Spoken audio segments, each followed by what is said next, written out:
respect pada ibu bapa, tapi bila kita tanya dia, dia nak selamatkan diri dia. Nak selamatkan diri dia, dia akan blame parent lah. Blame parent. Kadang-kadang lah, bukan semua, kadang-kadang. Ada juga bila berhadapan dengan ayah, ada blame cikgu pula. Itu jadi kita sebagai cikgu ni kita kena tahu. Sebagai cikgu ataupun sebagai parent kita kena tahu. Kita kena siasat dua-dua pihak. Jadi untuk maklumat tuan-tuan dan puan-puan, kita sebagai guru, tanggungjawab kita melunaskan tanggungjawab. Jadi apa saja peraturan-peraturan, arahan-arahan, kalau ibu bapa tak jelas, boleh bertanya dengan cikgu. Dan sekarang ni dalam kita punya persatuan ibu bapa dan guru, kita ada satu media. Segala program yang dijalankan oleh pihak sekolah akan dimaklumkan melalui WhatsApp, Telegram. Nanti YDTP akan terangkan sikit. Dan kami juga guru di sekolah bersikap terbuka. Kalau ada apa-apa yang tuan-tuan dan puan-puan tidak jelas, datang ke sekolah, tanya dengan cikgu lah, dengan cikgu. Jadi keperluan anak itu yang penting. Sebab satu lagi perkara yang saya nak maklumkan, benda ini dah berlaku dah banyak, saya rasa dah banyak tahun dah, setiap tahun pihak kementerian dia sangat menekankan. Sekarang ni anak-anak, kalau dulu kita masa anak-anak masuk tingkat darjah 1, tak pandai baca pun boleh lagi kan. Kalau dulu lah, kita 10 tahun dulu. Tapi sekarang ni anak-anak masuk darjah 1, dia dah mesti pandai baca. Sebab cikgu dah anggap budak tu pandai baca semua. Begitu juga dengan di sekolah menengah. Hari pertama ialah hari pembelajaran berlangsung. Hari pertama ialah hari pembelajaran berlangsung dan cikgu mesti menjalankan pengajaran seperti biasa. Maksudnya pengenalan, bagi kerja, bagi latihan, itu dah mesti. Tidak ada lagi hari pertama, tak apalah, tak datang hari pertama, cikgu tak mengajar sangat kan. Cikgu main-main je, salin jadual je. Tak ada. Hari pertama dah berjalan pembelajaran. Sebab itulah arahannya hari pertama murid berada di sekolah tidak boleh tidak ada buku teks. Kalau tak ada buku teks, pihak sekolah akan disalahkan. Guru-guru lah, saya lah. Kenapa boleh kita dapat buku teks? Hari pertama juga adalah hari pemantauan daripada pihak jabatan kementerian kita nak melihat perjalanan sekolah seperti biasa. Jadi guru-guru sebelum buka sekolah pastikan meja, kursi semua cukup, buku-buku teks dihabiskan. Hari ini lah kita nak bagi pada seluruh murid kata satu. Dan peralatan sekolah mencukupi. Jadi saya harap tuan-tuan dan puan, anak-anak ni dah masuk ke tingkatan 1, beli baju baru semua, dah ada style baru, seluar baru, dah semangat dah masuk tingkatan sekolah tingkatan 1 ni. Kan?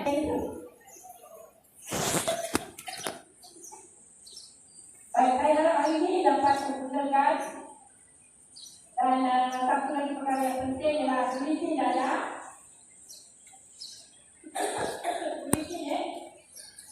Yang kita sediakan juga ini supaya bapa dan anak-anak baca tentang bahayanya tidak ada. Jadi itu kesalahan kita bersama. Dan apa saya nak kata lagi? So akhir sekali saya mohon kepada bapa kita di sekolah setahun secara resmi ibu bapa datang ke sekolah kerana kita ada hari kurang sekolah dan anak mencapai gaya anak dan kita ada bukan harus jadi datang dan kita ada hari penetapan target anak yang ada juga dia lagi mungkin ada apa anak dan guru yang kita dalam jayakan kami mengatasi keadaan saat ini kepada KIC dan KIC dan kepada TNI dan kepada keluarga juga yang ada dalam ini. Sekian terima kasih. Assalamualaikum warahmatullahi wabarakatuh. Terima kasih kepada Hamzah untuk ucapan komentar tadi. Seterusnya pada segmen proposal lagi. Bagi perusahaan mempersiapkan dari semua dari SMK Pelanggan Kesihatan untuk dapat mengusul untuk mengatakan hasil program.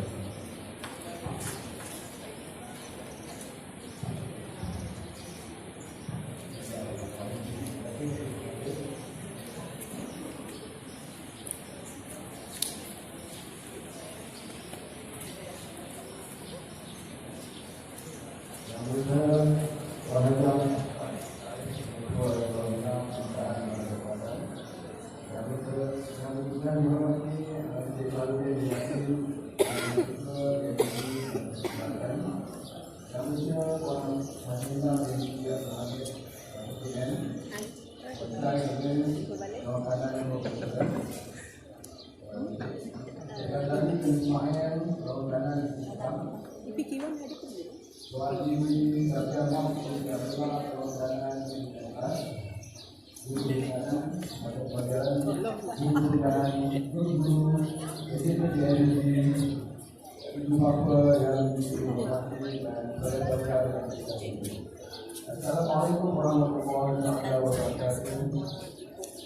Alhamdulillah syukur kepada Allah kerana ini teman-teman hadir dalam majlis berkati kepada Surah Mina dan disertai pada tahun 2020. Jadi lalu saya ingin terima kasih kepada Allah dan ibu saya hadir pada pagi ini di ucapan tentu ada banyak dan panjang doa dalam mendapat manfaat yang tuan-tuan yang dihormati. Saya dapat berterima kepada semua peserta satu tahun 2020 dan terkata dan masuk ke sekolah pekerjaan dan kesehatan dan tahun ini. Diharapkan kepada ini dapat buka yang ini dari sekolah. Saya doakan semua pekerja ini berjaya diberikan dan dari dalam pelajaran yang lama ini bisnisnya. Kami menghormati para ibu dan rakan. Saya semoga terbaca ini juga ini ada dalam aktiviti yang bermanfaat. Ada dari saya dan juga dalam aktiviti yang bermanfaat. Semoga diri bermanfaat dan kondisi bermanfaat.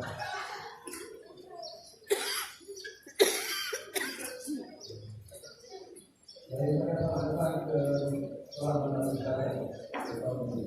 Terima kasih juga saya ucapkan kepada semua beberapa dan hadir pada hari ini.